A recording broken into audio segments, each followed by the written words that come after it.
I'm Maud, and for the first 33 years of my life, the most thrilling event was the day my accounting firm made the leap from PC to Mac. Not particularly exciting, is it? But then the atmosphere shifted dramatically at a friend's birthday celebration. That night I lingered in the shadows of a cramped living room, clutching a soda, my discomfort amplified by the suffocating grip of my too-tight dress. The music blared, drowning out any chance of conversation, yet it resonated with him in just the right way. Charles will pay for what he has done. His height set him apart from the crowd, allowing him to notice me amidst the shadows. He approached with a swagger that sent a thrill through me, igniting a fire of anticipation. "Hey, you must be Maud, correct?" His voice cut through the loud bass, sharp and unwavering. "Oh, and who might you be?" I took a slow sip of my drink, masking the storm brewing inside me. "Charles, I notice your presence lurking in the shadows. Do you mind if I take a seat beside you?"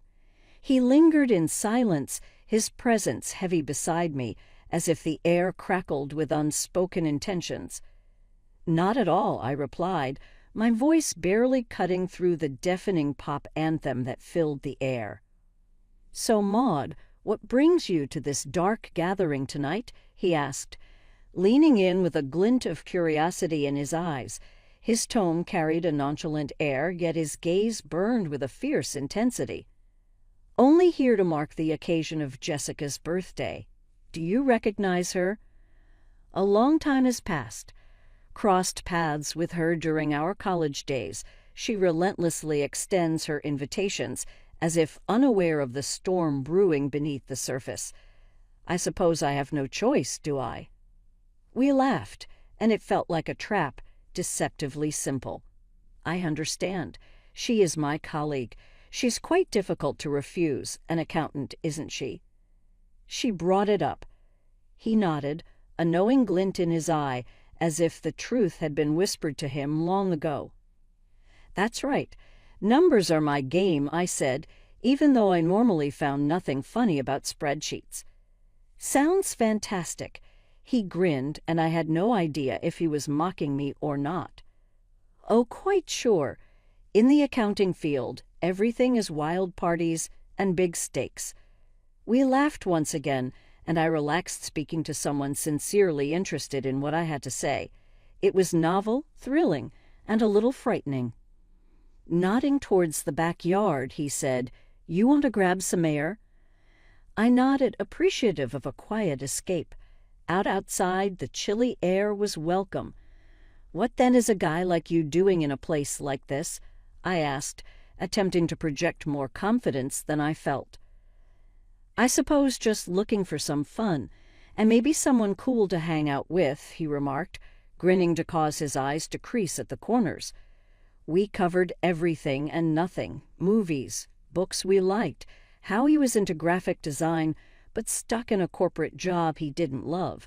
We seemed to know one another for years. He got out his phone as the evening descended. "Is your number available? Ma, I truly would like to see you once more." Not used to this type of focus, I hesitated, yet something about him felt right. "Sure," I typed my number into his phone. He grinned. His whole face came alive. "Excellent. I'll phone you. We ought to go out, just the two of us." "Sounds good," I said, tummy turning around. A part of me still in shock that this was my reality now, I watched him go. Perhaps turning 33 was not that horrible after all. Perhaps that was only the beginning of something quite remarkable. The days following Charles's call seemed to pass in a haze. I was getting dressed for our first date before I realized it. Since I had not much expertise in this field, my nerves were erratic. Though nothing extravagant, I decided on a basic blue dress, hoping it would work. Charles picked me up right on 7. Though it lacked flair, his sleek, well-kept vehicle fit him. He gave me a smile as I arrived that may knock you off balance. "You look wonderful, May." "Thanks," I said, most likely with a tomato's scarlet cheeks. "You also look great." Dinner was at this small, friendly French restaurant. Though my stomach was doing somersaults, he thought the dish smelt fantastic. We ordered pasta, he with some expensive sauce and me with basic marinara. He spun his spaghetti deftly onto his fork. "So, Maud, tell me something about you that no one else knows." I laughed and toyed with my meal more than I ate it. "Well, I'm pretty boring, but I guess not everyone knows I can solve a Rubik's Cube in under a minute." He brought his eyebrows up. "Really? That's really interesting now. You have to show me sometime." "Sure," I murmured, beginning to let go a little. "Based on you? Exists any latent ability?" Grinning broadly, he said, "I make a mean breakfast burrito. Best you'll ever have." "I'll treat your word for it as official. Perhaps you might show it sometime," I said, teasing. The talk went, and for the first time in a long time I felt precisely where I was meant to be. The next few weeks whirled around. We seen one another all the time. Charles would visit after work, and I would meet him close to his workplace for lunch. He showed me his preferred areas throughout town, including small corners I had never noticed before. It was similar to first-time city exploration. When he asked me to meet Brian and Camille, his parents, things started to change drastically. Their simple, comfortable abode was devoid of decor but loaded with pictures. The second we strolled in, Camille hugged me. She added, holding my shoulders, "Oh, we have heard so much about you, sweetheart." Charles responded, "She's lovely," and I sensed he was happy. Dinner was seated, and the non-stop talk started. "Maud, Charles tells us you are an accountant then. That has to be fascinating," Brian remarked, passing the potatoes to me. "It has its moments," I said. "Mostly just numbers, but I enjoy the arrangement of them." "And how does your family fare?" Camille inquired, sincerely curious. "Thanks, they're fantastic. Although constantly busy, my dad is a businessman who has been quite helpful to me." Though it was all occurring quickly, it seemed appropriate.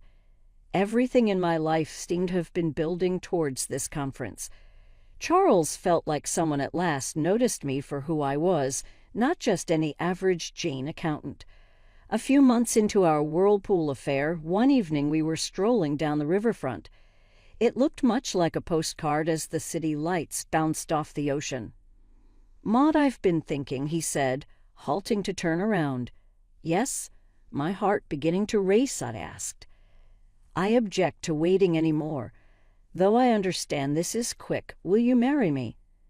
My universe altered just like such. Not hesitate, not uncertainty. Just a basic, "Yes, Charles, I will be married to you." The world didn't end there either. Not long afterward, I brought Charles to see my father. He went right to Charles, loving his direct approach and clear affection for me. "He's a good man, Maud," Dad added approvingly, meaning the world to me. We then tied the knot. Though not very grand, the wedding was ideal for us. Something I never would have expected. I even came to enjoy how I looked in my wedding dress. Grinning broadly, I shared my happiness with friends and relatives by posting pictures on social media. Life gained up speed after the wedding, not slowed down. Before Charles proposed something major, we hardly had time to enjoy our wedded happiness. One evening, as we examined another box of wedding gifts in our small flat, he said, "Hey, Maud, I've been thinking. How about we move in with my folks?" I stopped and held a coffee mug in hand. "Live with your parents?" He nodded with a serious glance. "Yeah, they're not getting younger. If we were around to assist, I would feel better. It also would save us some rent expenses." Making sense, but moving in with the in-laws, that fell inside the realm of sitcoms. "Are you sure they would want us there constantly?" "Absolutely," he gave me his assurance. "Mom has been hinting about it from our engagement forward. Come on, it will be fun." 3 weeks later, our life crammed into a pile of boxes were being hauled up to his parents' house. Before we ever got out of the car, Charles's mother, Camille, was waving from the porch. Pulling me into a rather too tight hug, she said, "Oh, Maud, we're so thrilled to have you both here." Charles's dad, Brian, gave him a backup clap. "Welcome home, son, and you also, Ma." The house was small, crammed with furniture that seemed fit for a museum, the museum of the 1970s. Though I attempted to keep a grin on my face, I was already missing our tiny flat. Charles picked up on my reluctance. "It is going to be fantastic. You will see," he said softly as we carried boxes into. The first several days were a learning curve. Camille was lurking around our room, constantly asking whether we needed anything. She chirped, "Just making sure you're comfortable," and I tried not to flush at the invasions of privacy. We all sat down for dinner one evening, Charles, me, Brian, Camille. Until Charles dropped another bomb, the conversation was agonizingly ordinary. "So the house needs some major repairs," he said nonchalantly between bits of meatloaf. On my mashed potatoes, I choked. "Practices?" "Yeah, the plumbing's from the dark ages and the roof's mess," he replied. Brian nodded with seriousness. Charles said, avoiding my look, "We were thinking," he said, "that maybe we could all chip in for the costs." I looked at Camille. She seemed suddenly rather fascinated in her plate. "All of us." Charles mumbled, "Well, I just got this pay cut at work, saying he was a bit pinched just now." And there it was. I had a knot in my gut. Though I wanted to say much more, I said, "I'll see what I can do." Camille straightened out, tears filling her eyes. "Oh, Maud, that would be quite beneficial. You are a very beautiful angel." The next several weeks were a haze of repairs and contractors. Camille gushed about how great the house looked, and I made checks and grinned with jaws clenched. Brian gave me a rear smack. "You are rather part of the family nowadays, May." Part of the family.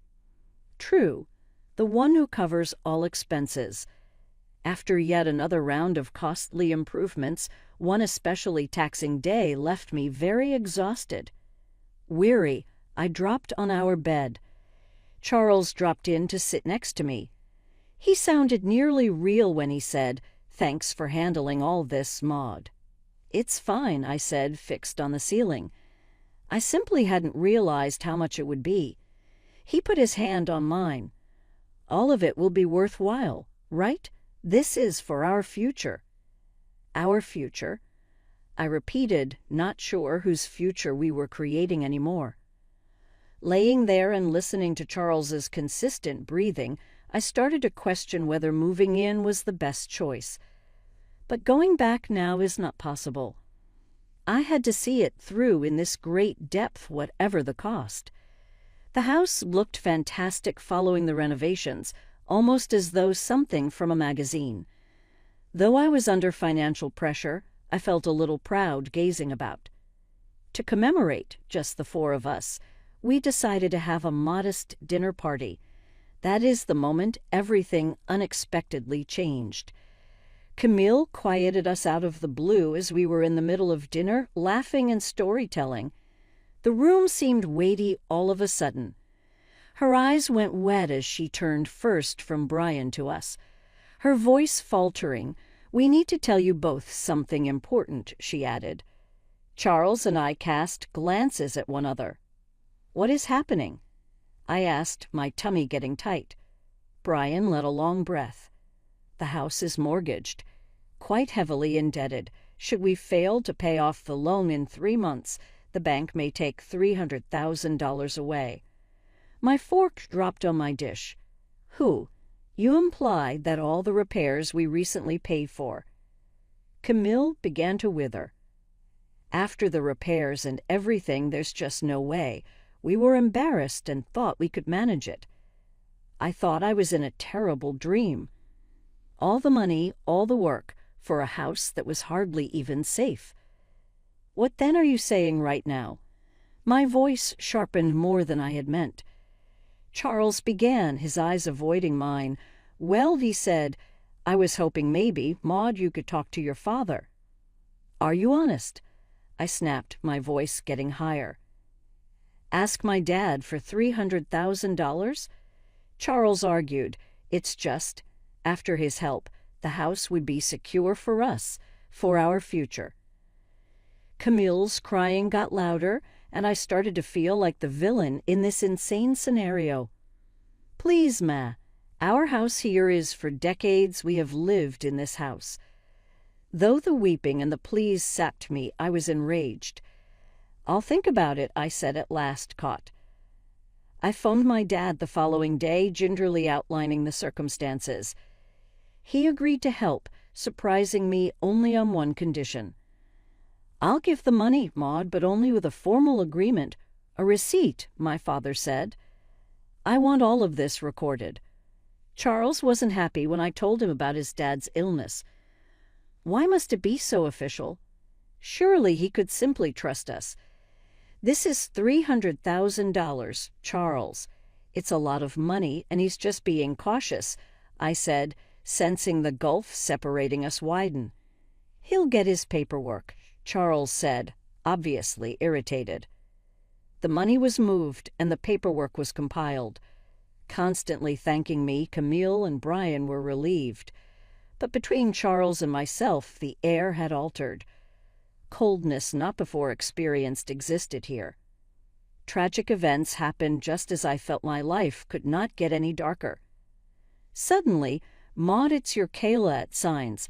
Her voice came through the call, choked and unsteady. "Your dad suffered a heart attack. Negative." My heart went to my stomach. "What? How are he?" "He missed it. Darling, I'm so sorry." The phone almost slid from my hand. I murmured dumb, "No, that cannot be right." When I hung up, Charles was there in the doorway. His voice low, he whispered, "What's wrong?" "My dad? He's gone," I said as everything inside me cracked, and I started crying. Charles dropped over and wrapped his arm around me, but it seemed like he was hugging a stranger. "I'm sorry, Maud," he whispered, and it seemed honest, but I was too deep in my sadness to actually hear him. Weary from another demanding day of organizing a funeral and handling agency business, I arrived home earlier than usual. Although I thought the house would be silent, I heard voices from the living room as I put my key into the front door. Speaking to his parents, Charles was clearly frustrated and disgusted.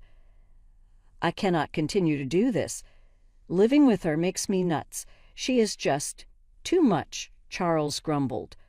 Usually so gentle and patient, his mother answered in a harsh whisper, "You have to hold on a bit longer, Charles.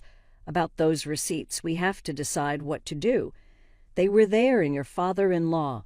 Meg currently possesses them." "The sooner I get out, the better," Charles replied. "I will grab those receipts and destroy them.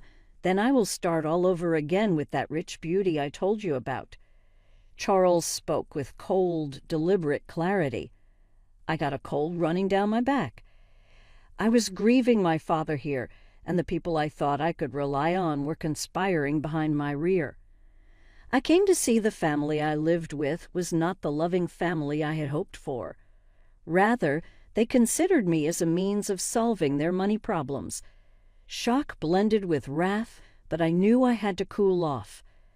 I loudly slammed the door, as though I had just arrived and disturbed their plotting. "Oh, Maud, you are back early. With reference to the funeral preparations, how did everything go?" Camille's voice changed right away to one of concern. Her eyes widened in imitation innocence.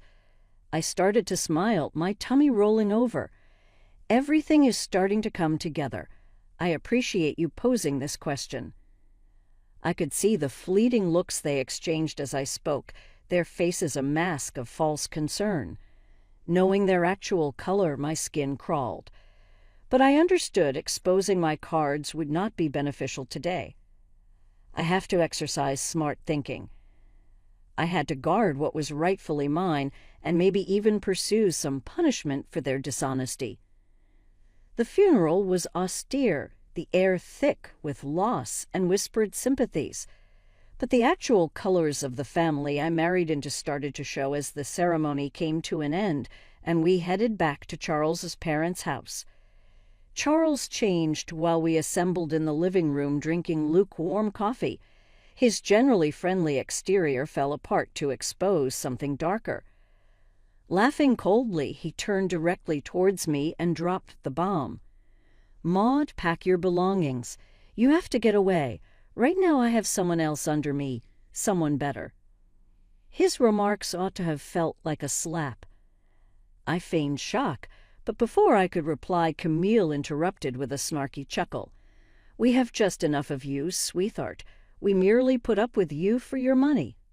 "What about the house?" Fading in and out of the chat, I asked. "The house I paid to fix. The $300,000 I put into it." Camille laughed harder than if I had told the finest joke of the year.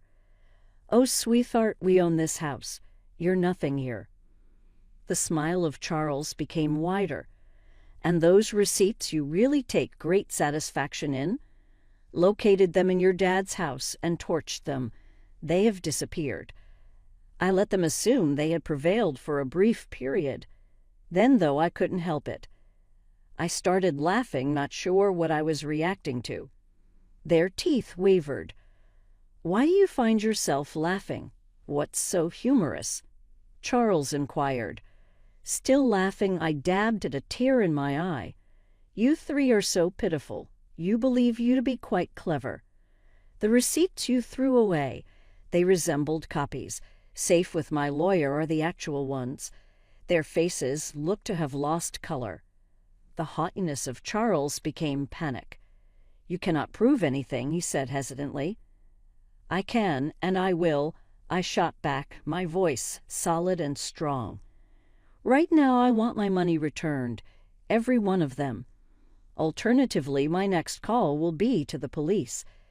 Looking at one other, Charles and Brian felt terror replace their former assurance. Usually so audacious and direct, Brian started to beg, "Maud, please, let's discuss this. We can organize something out here." Negotiations with Charles and his parents stretched on longer than I had anticipated once the truth was out and power in my hands. They were clearly attempting every tactic to change the conditions in their advantage, but I was not going to go. "Look, it's simple," I said decisively at their now legally mined kitchen table during one of our several conversations. "For the money, the house is passed to my name. That is the arrangement. Not any games anymore." They finally turned around. Making everything formal and legal seemed to be the wisest line of action. We all agreed. I insisted that it be recorded by a lawyer and verified with the correct paperwork. "I want no shortcuts," I underlined. Documents were signed and notarized at the attorney's office, which created a tense environment. As every signature was executed, I observed intently to make sure no more dishonesty might find place. Once everything was set, I gathered the transfer paperwork and turned to Charles's mother. She seemed depressed, although she still exuded a little of her old flits. I held up the papers, then stated, "I'll be keeping these in a safe place, sliding them into a folder, just to make sure nobody is tempted to do any stunts." Given the paperwork under control, the divorce process was simple. Charles was silent. His former swagger was absent. I felt a weight off my shoulders as the final documents were signed. Chapter closed. I witnessed Charles, his parents, and their possessions being carried to a rental van from the porch of my now totally owned house on the day they moved out. Their languid motions matched a somber attitude. I felt both happiness and grief at the same time. Though under the circumstances it was the best possible outcome, this was not how I envisioned my marriage dissolving. Word filtered back to me through friends about Charles and his circumstances once everything calmed down, and I started to savor my newly discovered tranquility. On the other side, the grass seemed less green. Not long after our divorce, his lover deserted him. His parents were now cramped into a little flat, a major downgrading from the nice house they had. Karma appeared to have caught them faster than I could have imagined. Notwithstanding their circumstances, they began contacting me, inundating me with calls and messages, mostly wanting to weasel their way back into my life, or at least into my house. But with their dishonesty, I was finished. I'd boycott them on all social media and blocked their numbers without thinking twice. Cutting the last strands, linking us felt freeing. One afternoon, I was savoring a peaceful moment with a book in my living room when someone knocked at my door. Looking through the peephole, I saw Charles standing there, a sorry man clutching a bouquet of flowers. The arrogance of it made me laugh. Opening the door, I laughed straight away at seeing him. "Really, Charles? Flower questions?" He squirmed uneasily, the bouquet looking to wither with his mood. "Maud, I've come to understand so many things," I miffed. "Terribly incorrect. Remember when you told me I disgusted you?" I stopped, resting against the doorframe, not hiding my delight at his misery. "What evolved, Charles? Run out of possibilities?" He dropped his head, the guilt obvious on his face. "I'm here to make things right. I made mistakes." I shook my head, almost pitying him. "Charles, you are not here to right things. You simply want to return to your cozy life. But let me guess what? That life is no more available. Not for you here." His face dropped, and he retreated as though my words were actual blows. "Maud, please." I interrupted him off quite sharply. "You ought to go. Leave not here. We are now finished, in eternity." Charles stayed there for a second more, his hope clearly collapsing. Then he turned and left without further word, his shoulders bowed in loss. Feeling both finality and relief, I went back to my book. I grinned to myself as the silence of the home enveloped me like a cozy blanket. It was a quite different contrast from the anarchy that used to occupy this area. Now, all of the continual noise, the anxiety, the dishonesty disappeared. At last I could inhale deeply without weight of concern on my chest. At last I was at ease, living life as it came. I looked about the room to enjoy the quiet. The sun warmed everything by streaming in through the windows. Once this place was really mine, I understood how much I adored it. Once witnesses to conflicts and machinations, the walls now seemed to reflect peace and tranquility. Remembering how imprisoned I felt, I considered the days of upheaval and control. Charles and his family have taken financially and emotionally from me so much, but today they were permanently out of my life. That cannot be changed with any bunch of flowers or charming conversation. Their attempts at control of me were over. I felt triumphant as I finished my tea and went back to reading. Though I had experienced heartache and treachery, I had emerged on the other side stronger. I had seized my life and my future. The tranquility I experienced right now was much sought after and rightfully achieved. I was finally really free. Free from dishonesty, free from lies, and free to lead my life as I so want. Before me, the future opened out with lots of chances. Knowing that whatever lay ahead, I was ready for it, I grinned once more.